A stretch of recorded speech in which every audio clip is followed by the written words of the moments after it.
নমস্কার। আজকে 28শে পৌষ 1432 বঙ্গাব্দ 2026 সাল 2026 জানুয়ারি 12। এই জানুয়ারি মাসের 12 তারিখের 28শে পৌষের একটা বিশেষ দিন, স্বামীজির জন্মদিন আজকে। আরো একটা বিশেষ দিন, কারণ মোটামুটি ভাবে আজ থেকে 100 দিন যদি গোনা হয়, ঠিক 100 দিন পরে, মানে ভাবতে গেলে 22শে এপ্রিল নাগাদ আমাদের এই পশ্চিমবঙ্গ রাজ্যে আমরা দেখতে পাবো এক নতুন সরকার। নতুন সরকার মানে কিন্তু পরিবর্তিত সরকার বলতে চাইছি তা কিন্তু নয়। পরিবর্তন হবে কি হবে না, তার মানে এখন আমরা তৃণমূলের সরকার দেখতে পাই এখানে। সেই তৃণমূলের সরকার পরিবর্তন হয়ে বিজেপির সরকার হবে কি হবে না, সেই সব নিয়ে আমার মন্তব্য নয়, সেই নিয়ে কথা বলছিও না। কিন্তু নতুন সরকার নিশ্চয়ই, কারণ যদি কোনো রকম ভাবে কোনো অন্যরকম কিছু না হয়ে যায়, মানে আমাদের আশার বাইরে প্ল্যান অনুযায়ী যদি সব চলে, তাহলে যে সরকারই হোক, তৃণমূল হোক কি বিজেপি হোক কি যে সরকারই হোক, তারা কিন্তু নতুনভাবে শপথ গ্রহণ করে, নতুনভাবে দায়িত্ব নিয়ে, নতুনভাবে কার্যপ্রণালী তাদের শুরু হবে। কোনো পরিবর্তন হবে কি হবে না এই নিয়ে সকলের জল্পনা কল্পনা। এই 100 দিন সবাই চিন্তা করছেন এই ব্যাপারে যে পরিবর্তন হবে কি হবে না। পরিবর্তন নিশ্চয়ই সকলেই চান। আচ্ছা, যদি মনে করা যায় যে সরকারের হিসেবে পরিবর্তন, মানে পার্টিগত হিসেবে পরিবর্তন হলো না, মানে তৃণমূলেরই সরকার চলতে থাকছে, তাহলেও কিন্তু তৃণমূল নেত্রী যিনি আমাদের আজকে মুখ্যমন্ত্রী, তিনি নিজেও কত রকম পরিবর্তন তো নিশ্চয়ই চান। পরিবর্তন বলতে যেভাবে চলছে তার থেকে অনেক জিনিসের তিনি চাইবেন যে পরিবর্তন হোক। যে পরিবর্তনগুলো তার আশা, সেই পরিবর্তনগুলো তিনিও চান। কি এই পরিবর্তন যেটা তিনিও চান? যদি পার্টি বদল হয়ে কোনো একদম অন্য সরকার চলে আসে, তারাও চায়। আর আমরা সবাই জনগণ হিসেবে, এই গণতন্ত্রের এই রাজ্যের সিটিজেন হিসেবে আমরা সকলেও চাই। কি সেই পরিবর্তন? ভাবতে গেলে বা বলতে গেলে নানা রকম ভাবে লিস্ট করতে পারি আমরা সকলে। আচ্ছা, শিক্ষা ব্যবস্থায় এই পরিবর্তন হয়ে যাক, স্বাস্থ্য ব্যবস্থায় এই পরিবর্তন হয়ে যাক, অর্থ ব্যবস্থায় এই পরিবর্তন হয়ে যাক, যা যা পরিবর্তন হবে তার মধ্যে দিয়ে কিভাবে আমরা লাভবান হব, যেন মানুষ সবাই ভালোভাবে বেঁচে থাকতে পারে, সবাই সুস্থভাবে বেঁচে থাকতে পারে, সবাই সমৃদ্ধ হয়ে বেঁচে থাকতে পারে। এই সব আশা তো সকলেরই আছে, কিন্তু তার মধ্যে একটা খুব জরুরি ব্যাপার যেটা সকলেই ছেড়ে যান মানে বলেন না, হয়তো লিস্টের মধ্যে রাখেন না। যে পরিবর্তনটা আমরা সকলে চাই, যে পরিবর্তনটা হলে অন্য সব কিছু তার পরপর ভাবে হতে থাকবে, সেই পরিবর্তনটা কিন্তু আমরা সেই নিয়ে ঠিক কথা হয় না। বিশেষ করে যখন রাজনীতির কথা হয়, তখন এই ব্যাপারটা নিয়ে একদম কথা হয় না। সেটা হলো ধর্ম স্থাপন করা। ধর্মের সঙ্গে রাজনীতি জোড়াজড়ি এইসব হতেই থাকে, কিন্তু যে ধর্মের সঙ্গে রাজনীতিকে জোড়া হয় আজকে, আর সেই নিয়ে প্রচুর কথাবার্তা হয়, সেই নিয়ে প্রচুর জল্পনা কল্পনা, সেই ধর্মের কথা এখানে বলা হচ্ছে না। আমি কিন্তু হিন্দু ধর্ম কি সনাতন ধর্ম, ইসলাম ধর্ম কি খ্রিস্টান ধর্ম, না জৈন ধর্ম, শিখ ধর্ম, এইভাবে ধর্মকে নামকরণ করে ধর্মের কথা বলছি না। ধর্মের কথা যখন তুললাম, আর বিশেষ করে বলে রাখি যে আজকে আমরা রাজনীতি নিয়েই কথা বলতে এসেছি। আর রাজনীতি বলতে একদম ভোট, ইলেকশনের সিজন। প্রথমেই বললাম 100 দিনের ব্যাপার, 100 দিনের পরেই আমরা দেখতে পাবো রেজাল্ট বেরোচ্ছে চারিদিকে। তার আগে ইলেকশন নিয়ে কত কিছু শুরু হয়ে গেছে। এখানে ইলেকশনের সিজন বলা যায় এটা। যেমন দুর্গাপুজো, খুঁটি পুজো হবার পরে একটা দুর্গাপুজো শারদ উৎসবের ব্যাপার শুরু হয়ে যায়, ঠিক সেই রকম ভাবে ইলেকশনের সিজন কিন্তু শুরু হয়ে গেছে। তার মধ্যে কিন্তু যে ধর্মের ব্যাপারে আমি কথা বলতে বসেছি সেই ধর্ম নিয়ে কথা হচ্ছে না। কি সেই ধর্ম? একটু একটু গভীরে গিয়ে বোঝা যায়। আমি প্রতিজ্ঞা করছি যে খুব বেশি সময় নেব না। এখন আমার ঘড়িতে 7:53 বাজে। মোটামুটি ভাবে 5 মিনিট যদি অলরেডি কথা বলে নিয়ে থাকি, আরো মিনিট 25 কথা বলবো। আধ ঘন্টার মধ্যে আমার এই যা বিবৃতি, যা বলার আছে আপনাদের কাছে তুলে ধরবো। এই 25 মিনিট আধ ঘন্টার যে কথা, তার মধ্যে দিয়ে, এই ভিডিওর মধ্যে দিয়ে যদি আপনাদের মনে হয় যে আমাদের এই ইলেকশন সিজনে একটা মূলভূত পরিবর্তন আনা যেতে পারে, যার দরুন আমরা একটা সম্পূর্ণভাবে এক নতুনভাবে সরকার, নতুনভাবে এই রাজ্যকে চালানোর একটা ব্যবস্থা বেরিয়ে আসতে পারে, তাহলে একটু মন দিয়ে শুনুন। ধর্মের কথা হচ্ছিল। কোন ধর্ম? এটাই হলো প্রথম অধর্ম। যখন ধর্মকে আমরা আলাদা আলাদা করে কেটে কেটে কেটে কেটে টুকরো টুকরো করে ধর্মকে নাম দিয়ে, এই নাম সেই নাম দিয়ে টুকরো করি, সেটাই ধর্মকে নিয়ে প্রথম অধর্ম করা হয়ে যায়। এই বিশ্বাস নিয়ে আপনাদের সঙ্গে কথা বলছি। তাহলে প্রথম ধর্ম হলো ধর্মকে টুকরো টুকরো না করা। ধর্মটা কি? ধর্মকে বোঝার জন্য আমাদের অধর্মটাকে আনতে হবে। কারণ অধর্ম না থাকলে তো ধর্মের কোনো দরকার ছিল না।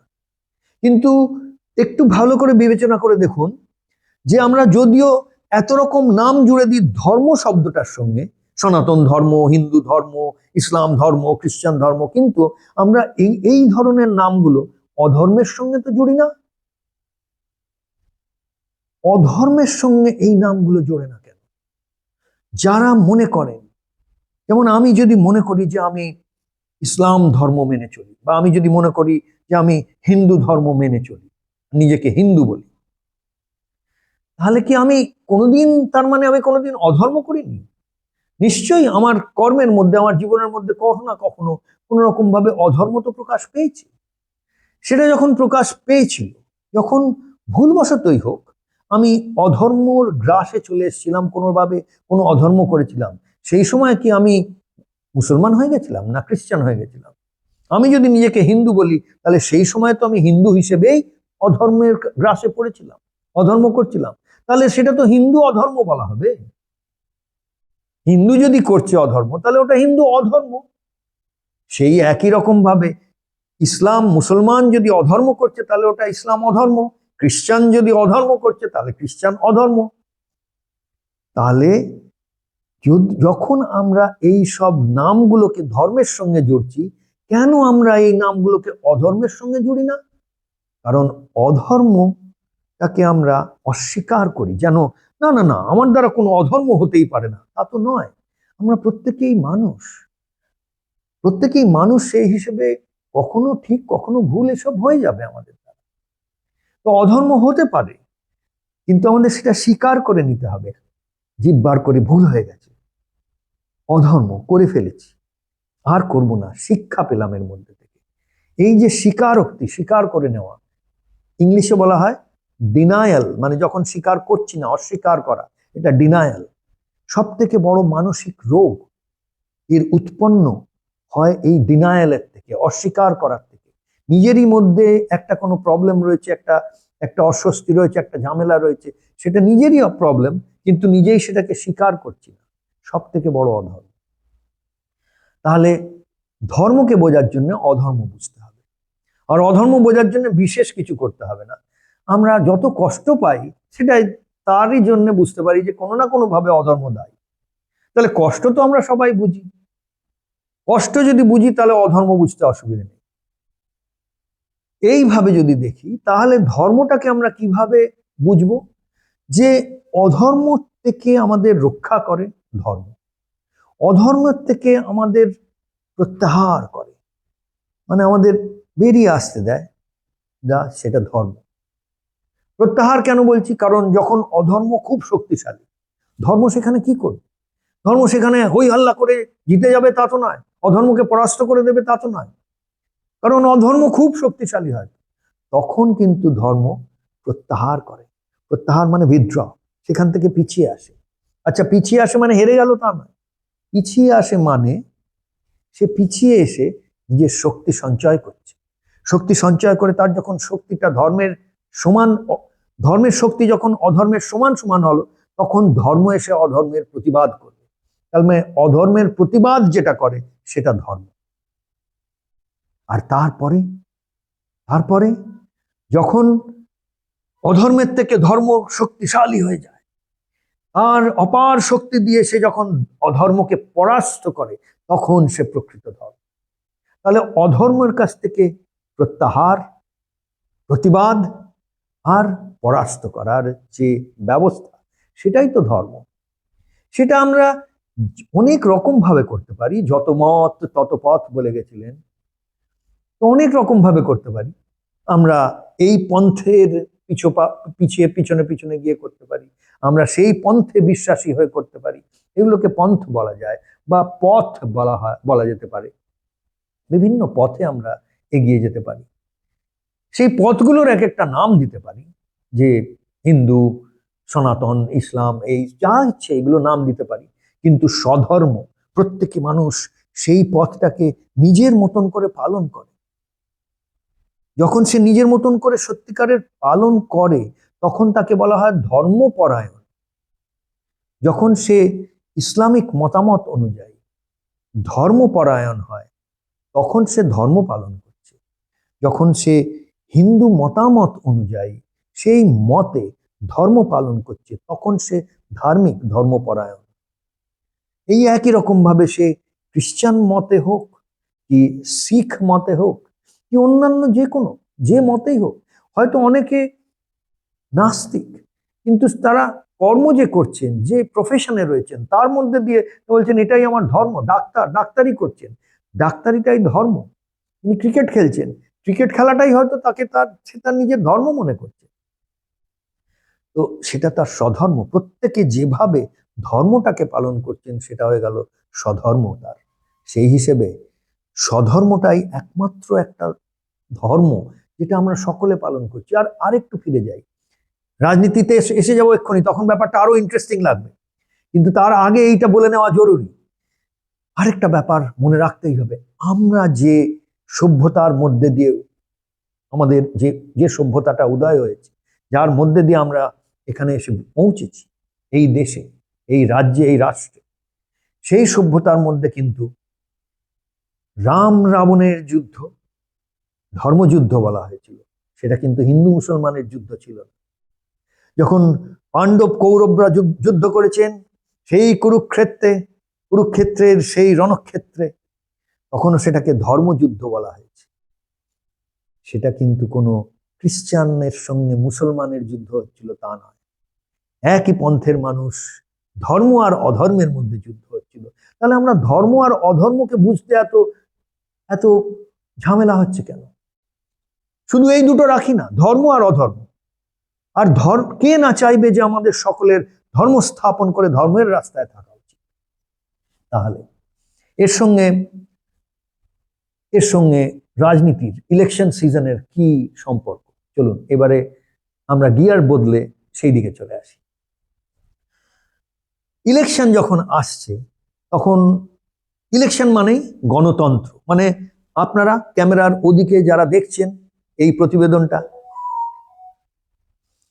ক্যামেরার ওপারে যারা এই প্রতিবেদনটা দেখছেন, তারা সবাই, আমি এদিকে, আমরা সকলে মিলে কিন্তু নির্ধারণ করব যে আমরা কোন বিধি মেনে চলব।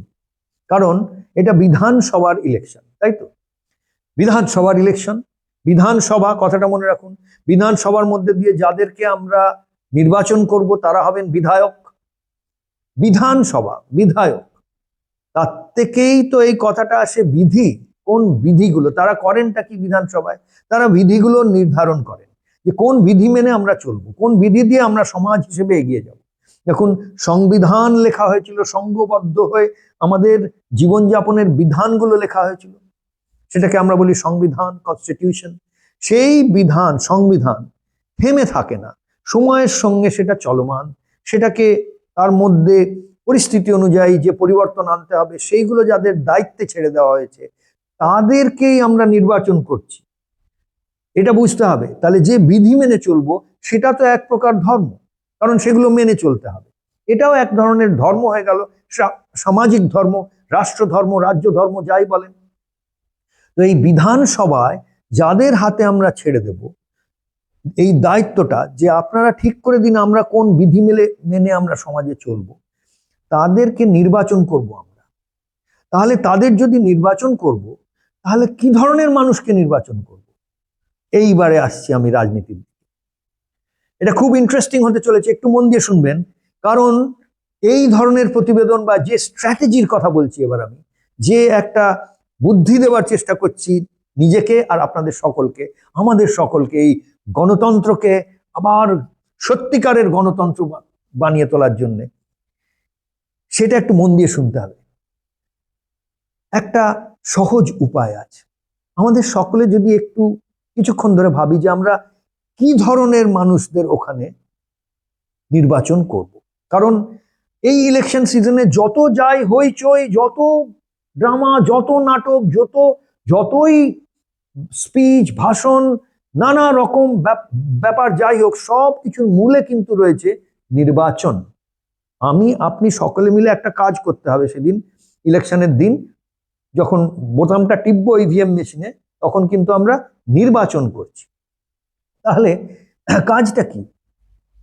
একটু একটু অন্যভাবে ভাবা যাক। যদি ধরুন আমরা সবাই ক্রিকেট, ফুটবল, এইসব ব্যাপারগুলো তো নিয়ে সারা দেশ মেতে আছে, তো যদি আমাদের দেশের ক্রিকেট টিম নির্বাচন করা হয়, তখন কিভাবে নির্বাচন করা হয়? যে সব থেকে ভালো ক্রিকেট খেলেন তাদেরকে নির্বাচন করা হয়। তার জন্য জানতে হয় আচ্ছা কজনকে নির্বাচন করব। আপনারা কি জানেন কজনকে নির্বাচন করতে চলেছি আমরা? এমনি ভাবে অনেকেই হয়তো জানেন যে 294টা সিটের বিধানসভার যখন ইলেকশন হয়, 294টা সিটে ইলেকশন হয়। এইবারে পরের প্রশ্নটা করছি, এটাতে কিন্তু গুগলি। বেশিরভাগ মানুষ, আমি আগের থেকে বলে দিচ্ছি, বেশিরভাগ মানুষ কিন্তু আপনারা ভোটার হওয়া সত্ত্বেও, গণতন্ত্র সম্বন্ধে জানার সত্ত্বেও, যারা প্রচুর খুব এই সম্বন্ধে ওয়াকিবহাল, তারাও আউট হয়ে যাবেন আমার এই প্রশ্নটা। খেয়াল করে দেখবেন। আপনারা জানেন ঠিক কজন মন্ত্রী আমাদের এই মুহূর্তে চালাচ্ছেন, আমাদের এই রাজ্যটাকে চালিয়ে নিয়ে যাচ্ছেন? যারা যারা নির্বাচিত হয়েছেন 294 জন, প্রত্যেকে তো মন্ত্রী নন। মন্ত্রী মানে যারা সরকারটাকে চালিয়ে নিয়ে যাচ্ছে, যাদের হাতে স্টিয়ারিং হুইলটা, যাদের হাতে লাগামগুলো, কজন মন্ত্রী হয়? আচ্ছা, আমি বেশিক্ষণ পরীক্ষা নিচ্ছি না, কারণ সময় বেশি নেব না বলেছিলাম। 44 নম্বরটা জরুরি জানা, কারণ সংবিধান অনুযায়ী 15%, 294-এর মধ্যে থেকে মোটামুটি 15%টা হচ্ছে ক্যাপ। 15% নির্বাচিত বিধায়কদের নিয়ে আমাদের মন্ত্রিসভা তৈরি হয়। তো এই 44-এর মধ্যে গোটা 28-30 জনকে নিয়ে হয়তো কাউন্সিল অফ মিনিস্টার্স তৈরি হয়, তার মধ্যে কয়েকজন আরো বিশেষ থাকেন, ক্যাবিনেট মিনিস্টার, এইরকম। তাহলে বুঝতে হবে আমরা কিন্তু আখেরে গিয়ে এই মন্ত্রিসভার নির্বাচন করছি। হ্যাঁ, এটা সত্যি যে পার্টি জিতবে সেই পার্টির নেতা, সেই পার্টির লোকেরা নেতা নির্বাচন করবেন নিজের, আর সেই নেতা নিজের মন্ত্রিসভা নির্বাচন করবেন, এটাই পদ্ধতি। কিন্তু সেইভাবে দেখতে গেলে আমরা গণতন্ত্রের মধ্যে আসল কাজটা কি করছি? আমরা তো যেমন ফুটবল টিমে সিলেকশন কমিটি টিমটাকে সিলেক্ট করেন, ঠিক সেইভাবে আমরা মন্ত্রীর যে সভা, মানে মন্ত্রীদের যে টিম, সেটাকে সিলেক্ট করতে চলেছি। তাহলে আপনাদের জানা দরকার যে প্রধান প্রধান ওই মন্ত্রীগুলো কারা, কোন পদের জন্য আমরা সিলেক্ট করছি। আমরা যে এই ভোটাভুটির চক্করে তৃণমূল, কংগ্রেস, সিপিএম, বিজেপি, এই সেই লেফট ফ্রন্ট, ওদিকে রাইট ফ্রন্ট, ওদিকে ফরওয়ার্ড ব্লক, এরকম নানা রকম ভাবে যে আমরা মেতে যাব, নানা বিষয়ে মেতে যাব, এইটা ভুলে যাই যে আমরা নির্বাচন করতে চলেছি আমাদের মন্ত্রিসভা। তার মানে একজন মুখ্যমন্ত্রী, একজন শিক্ষামন্ত্রী, একজন অর্থমন্ত্রী, একজন স্বাস্থ্যমন্ত্রী, একজন গৃহমন্ত্রী, এইরকম ভাবে আলাদা আলাদা যে পদগুলো রয়েছে, এরকম এইটাই কিন্তু গিয়ে ফরমেশন হবে। তারই জন্যই এত ব্যাপার। কিন্তু আমরা এই নিয়ে একদম ভাবি না যে কোন মানুষটাকে এই টিমের মধ্যে, আমি এই যে ব্যাপারটা হচ্ছে এর মধ্যে দিয়ে কে শিক্ষামন্ত্রী হবে, এই নিয়ে হইচই হচ্ছে না কেন? কোনো ইউটিউব ভিডিও হচ্ছে না, কোনো টিভি চ্যানেলে এই নিয়ে ডিবেট হচ্ছে না, শিক্ষামন্ত্রী কে হবে? আচ্ছা, মুখ্যমন্ত্রী কে হবে এ নিয়ে তবুও হয়। তার মধ্যেও এখন যা অবস্থা তাতে আমরা জানি যদি তৃণমূল যদি যেতে তাহলে কে মুখ্যমন্ত্রী হবে এটা জানাই আছে, বিজেপি যদি যেতে তাহলে কে মুখ্যমন্ত্রী হবে এটা জানা নেই। আর এই দুই পার্টির বাইরে কেউ জিতে আসতে পারবে বলে কেউই মোটামুটি ভাবে বিশ্বাস করেন না। যারা সেই পার্টিগুলো চালান আজকে তারাও মোটামুটি ওই বিশ্বাস থেকে বেরিয়েই এসছেন বলা যেতে পারে, যে তারা এই বছর জিতে আসতে পারবেন না, জিতে মুখ্যমন্ত্রী তাদের হয়ে যাবে। এটা হতে পারে, কি হয় কেউই জানে না, একটা ইলেকশন বলে ব্যাপার। কিন্তু মোটামুটি ভাবে যা রাজ্যের যা পরিস্থিতি সেটা ঠিকভাবে বিবরণ করতে গেলে হয় বিজেপি নয় তৃণমূল, এটাই মানুষ দেখছে। তাহলে বিজেপি জিতলে কে মুখ্যমন্ত্রী হবে সেটা বলা বোঝা ভার, কারণ তারা ফেস নির্ধারণ করে বেশিরভাগ ইলেকশন লড়ছেন। তা যাক, যদি বা ফেস ডিসাইড করে মানে নির্ধারণ করে ইলেকশন লড়া হয়, তাহলেও বাকি যে টিম সেই টিমে কে শিক্ষামন্ত্রী হবে, কে স্বাস্থ্যমন্ত্রী হবে, এসব আগের থেকে যেন বলাই হয়। তাহলে আমরা গণতন্ত্রে ভোট দিয়ে করবোটা? আমাদের তো আসল কাজ হচ্ছে যে ওইটা খুঁজে বার করা, যে কে প্রকৃত স্বাস্থ্যমন্ত্রী। তার জন্য আমরা সবাই বলি একে আমাদের স্বাস্থ্যমন্ত্রী করো, একে আমাদের স্বাস্থ্যমন্ত্রী করো। আমরা গণতন্ত্রের এই প্রজা হিসেবে, রাজ্যের প্রজা হিসেবে, সিটিজেন হিসেবে, গণতন্ত্রের ভোটদাতা হিসেবে আমাদের ডিমান্ডটা, আমাদের দাবিটা তো এইটা হওয়া উচিত, যে এ আমাদের গৃহমন্ত্রী হবে, ইনি আমার শিক্ষামন্ত্রী হবেন। কেন কেন কেন কেন এ হবেন আর ও হবেন না?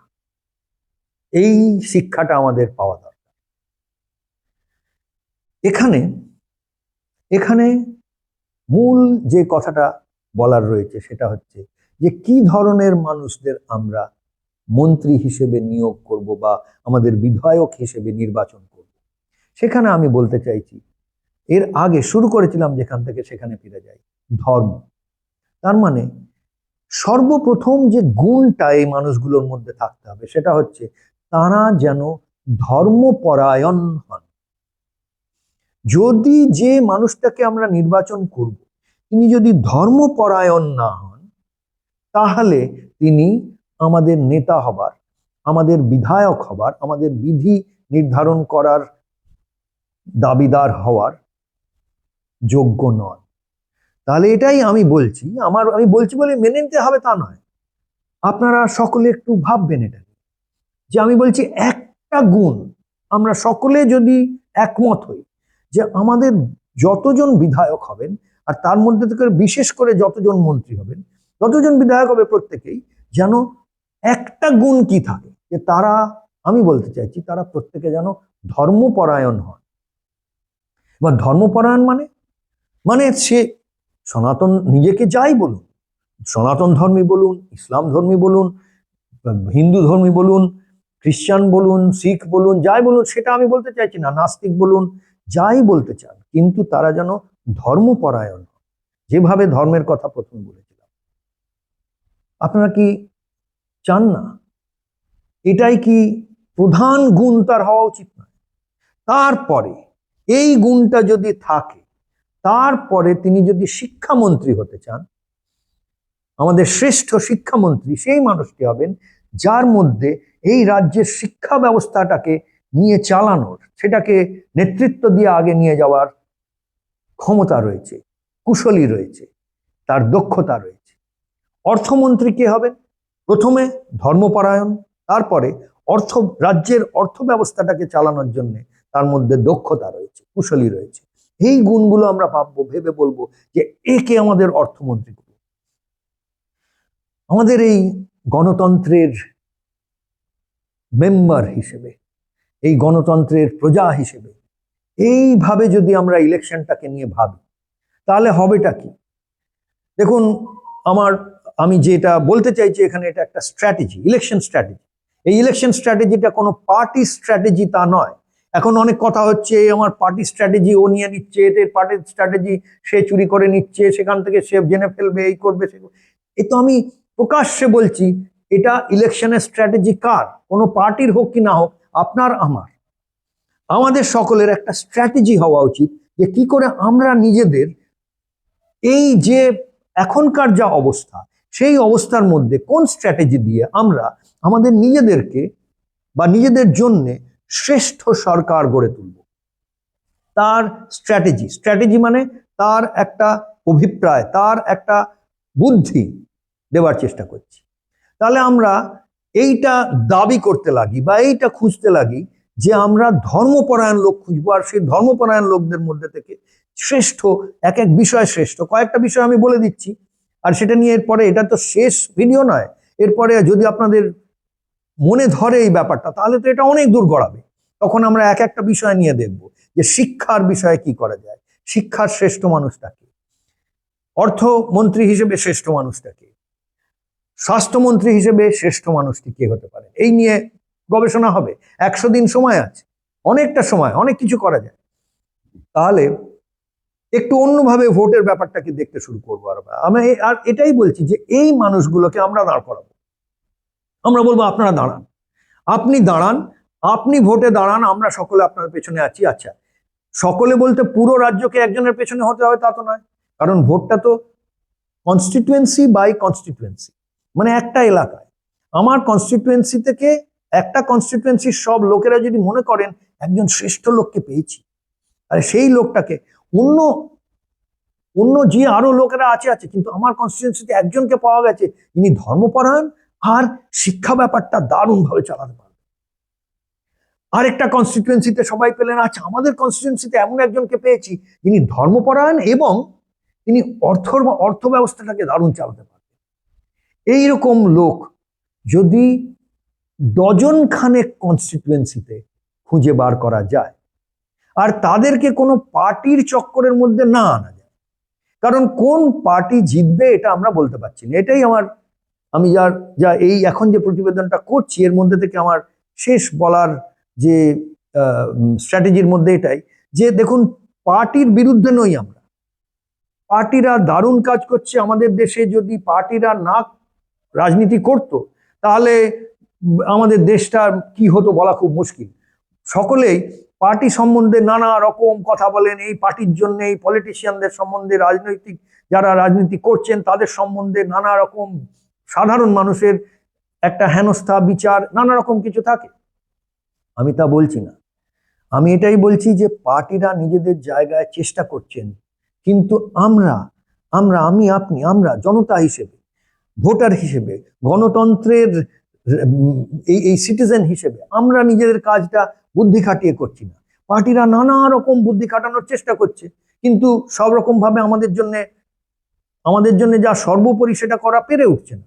আমরা কিছু করি, কি করব? আমরা পার্টিদের সাহায্য করি। এবং সাহায্য করব কিভাবে? পার্টি ওয়ার্কার হয়ে কোন নেতার ফ্ল্যাগ নিয়ে তার পেছন পেছন দৌড়বো, তার কথা বলবো, তা নয়। সেটা করার জন্য পার্টি ওয়ার্কার রয়েছে, পার্টির নিজের ব্যবস্থা রয়েছে। সেটা তো সবাই করছেন না, সেটা যারা করছেন তারা করুন, ভালো করে করুন, কোনো প্রবলেম নেই। কিন্তু এমনি সাধারণ মানুষ যারা কোনো পার্টির সঙ্গে তেমন ভাবে যুক্ত নন, তারা কি করবেন? যারা পার্টি ওয়ার্কার নন, পার্টির কোনো পদ গ্রহণ করে বসে নেই যারা, তারা কি করবেন? তাদের জন্য বলছি যে আপনারা খুঁজে বার করুন আর বলুন যে আমার কনস্টিটিউয়েন্সিতে এই লোকটাকে পেয়েছি, ইনি নির্দলীয়, ইন্ডিপেন্ডেন্ট বলা হয়, নির্দলীয় হিসেবে দাঁড় করান তাকে। আচ্ছা, নির্দলীয়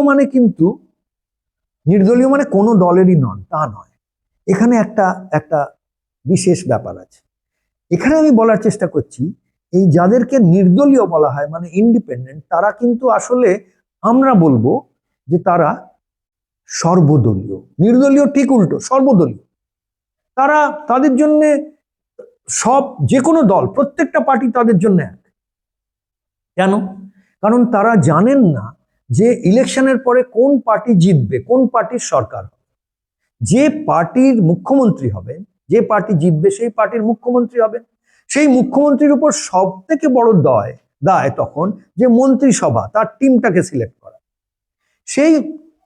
তার যে পার্টি রয়েছে, যারা বিধায়ক রয়েছেন, তাদের সাহায্যে তিনি তো জিতেছেন, তার জেতা হয়ে গেছে, এবারে জেতার পর্ব শেষ। এবার তাকে তার টিম তৈরি করতে হবে, মন্ত্রিসভা তৈরি করতে হবে। তখন যদি তার কাছে আমরা জনতা হিসেবে, গণতন্ত্রের মেম্বার হিসেবে যদি আমরা এক ডজন ভালো সত্যিকারের ধর্মপরায়ণ ওস্তাদ, এক বিষয় ওস্তাদ, এরকম মানুষ তার কাছে দিয়ে দিতে পারি, তাদের নিয়ে যদি তিনি সরকারটা চালাতে পারে, আচ্ছা, 1 ডজন মানে তারাই শেষ কথা নয় তো। আমি তো বললাম আগে যে প্রায় 44 জন মিনিস্টার থাকেন, আরো অনেকেও মন্ত্রী হতে পারবে, কিন্তু এই 1 ডজন মানে 12 জন। তার 12 কেন, 10 জন, 5 জনও যদি এরকম মানুষ হয়, আমার বিশ্বাস আমাদের সরকার, আমাদের গণতন্ত্র, আমাদের রাজ্যের সম্পূর্ণ ব্যবস্থা, রাজনৈতিক ব্যবস্থার মধ্যে মূলভূত পরিবর্তন হয়ে যাবে। কারণ এই মানুষগুলোকে খালি কি করে ভোট জিতবো, কি করে ভোট জিতবো সেটা ভাবতে হবে না, কি করে, কারণ এই কি করে ভোট জিতবো এইটা ভাবতে গিয়ে নানা রকম ভাবে, এই ভোটের চক্করে পড়তে গিয়ে নানা রকম ভাবে মানুষের জন্য, ভোটটা তো 5 বছর অন্তর হয়, এমন অনেক কাজ করতে হয় যেগুলো একটু আজকে যেটা করছি তার ফলটা পাবো 10 বছর পরে, 20 বছর পরে।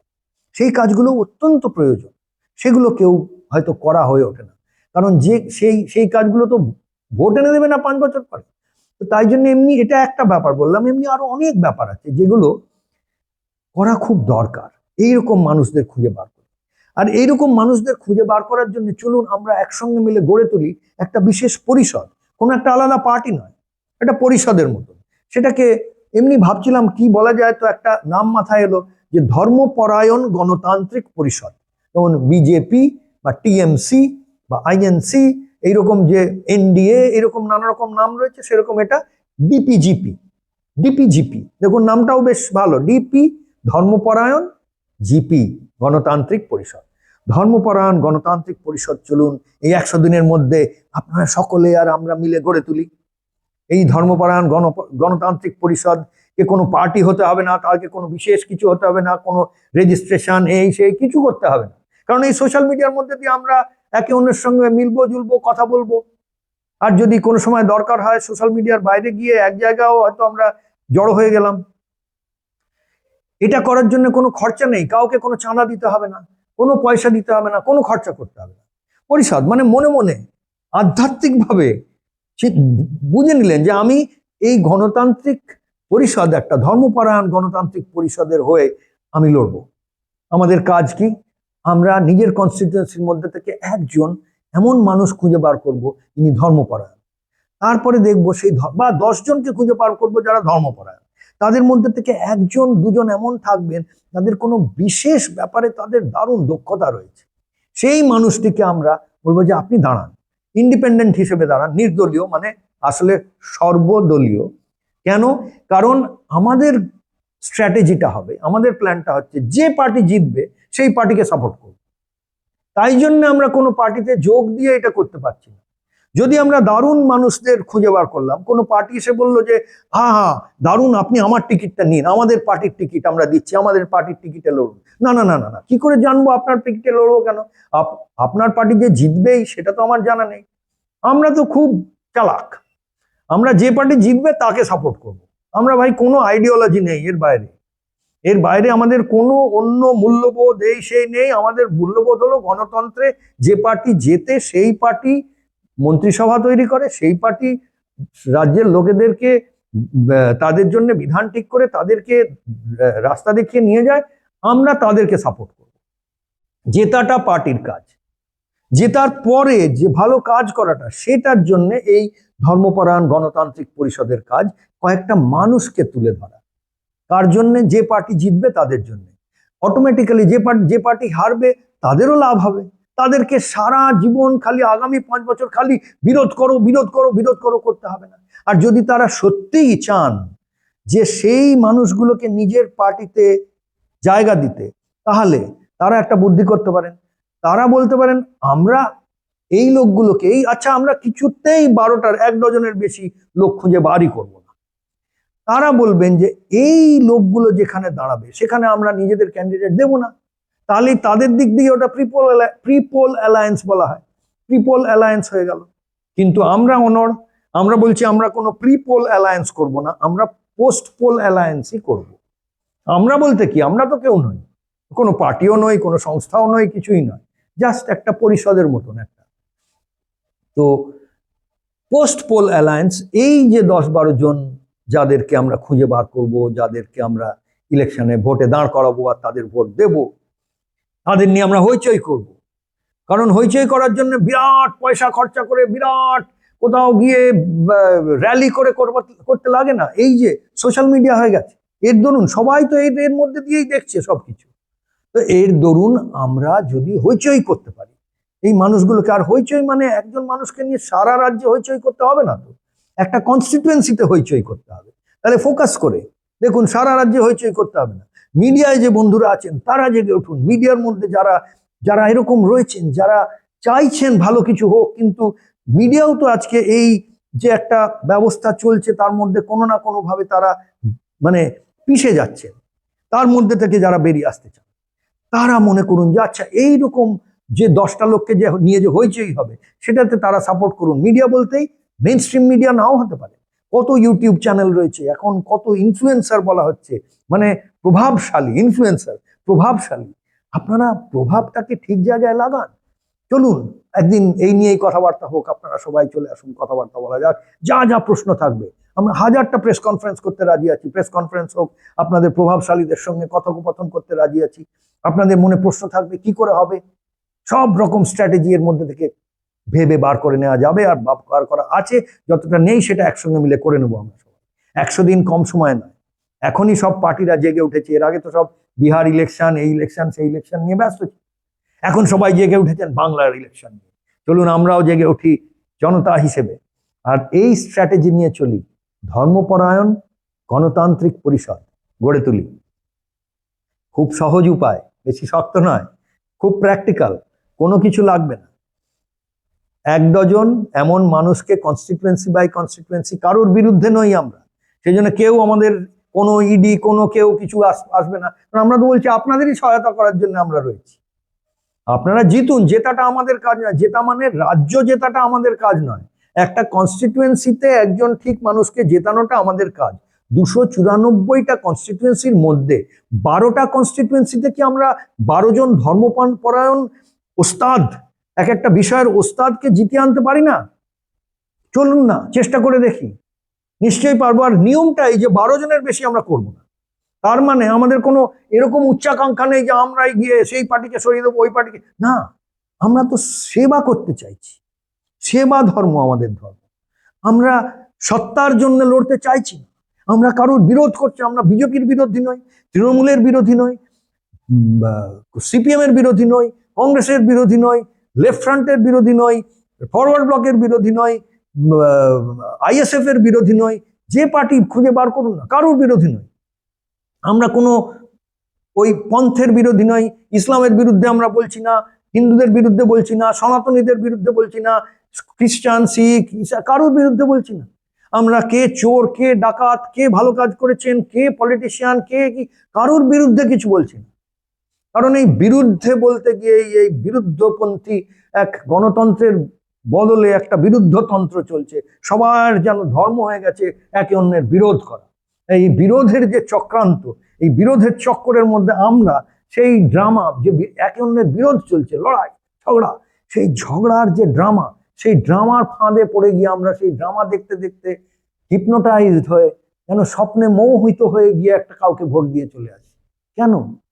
কারোর বিরোধ করার দরকার নেই, সবাই ভালো কাজ করছে, সব পার্টি ভালো কাজ করতে পারে।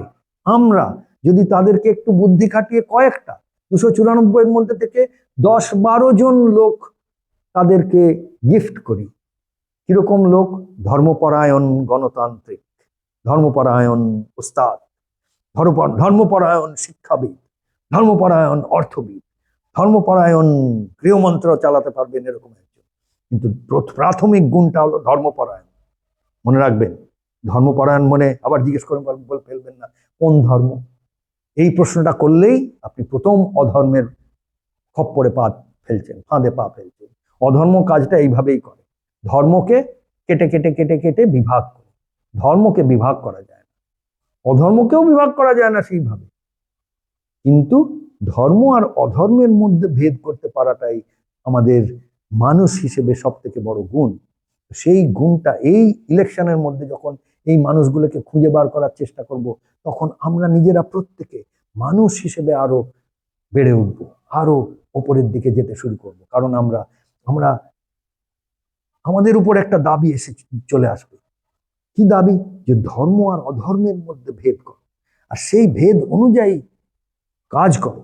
মানে ইলেকশনে ইভিএম মেশিনে ভোটটা যখন দেবো, তার আগে মানুষগুলোকে যখন দাঁড় করাবো তখন এইসব ভেবে দাঁড় করা।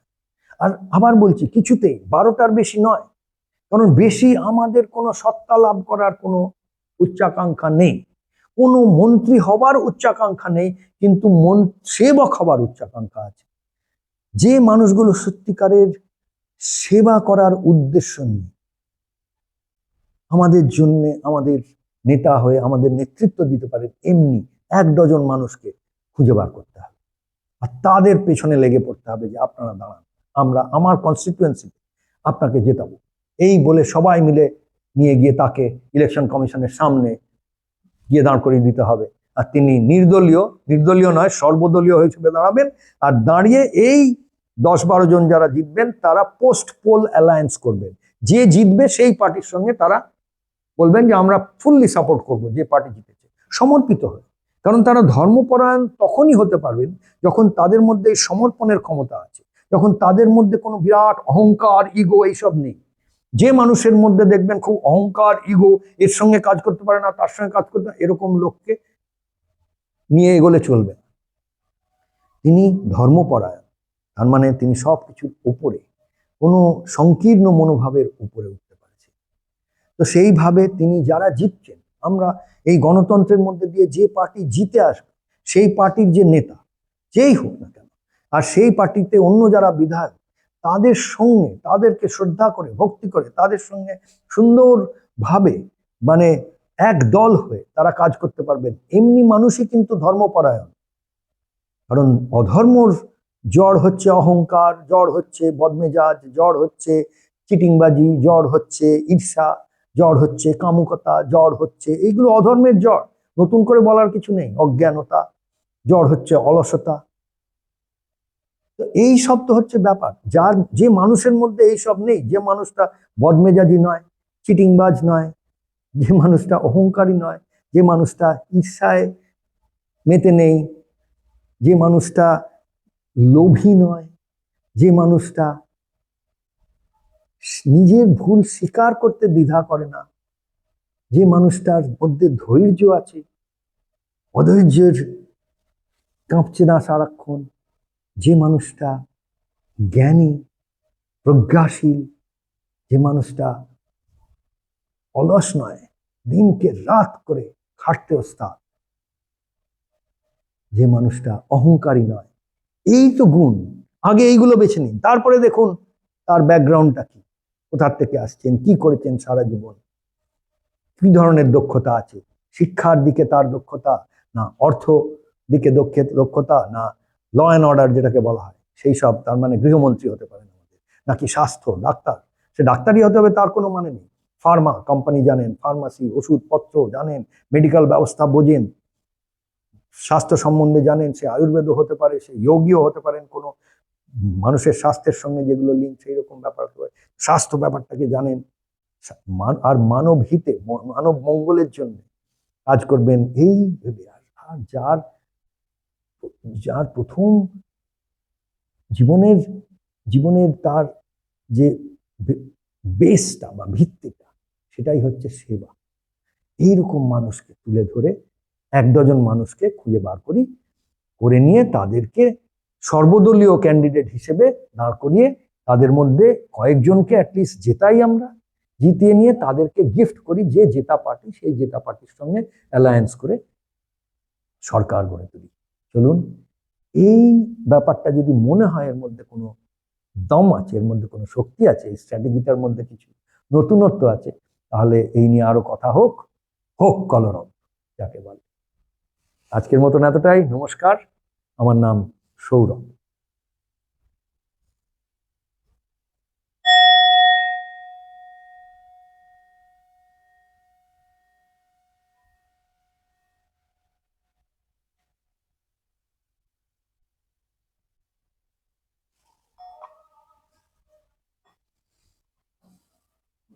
কত হলো ওদিকে? 32 শুরু করেছিলাম, 45 হয়ে গেল। 8 ঘন্টা বলেছিলাম।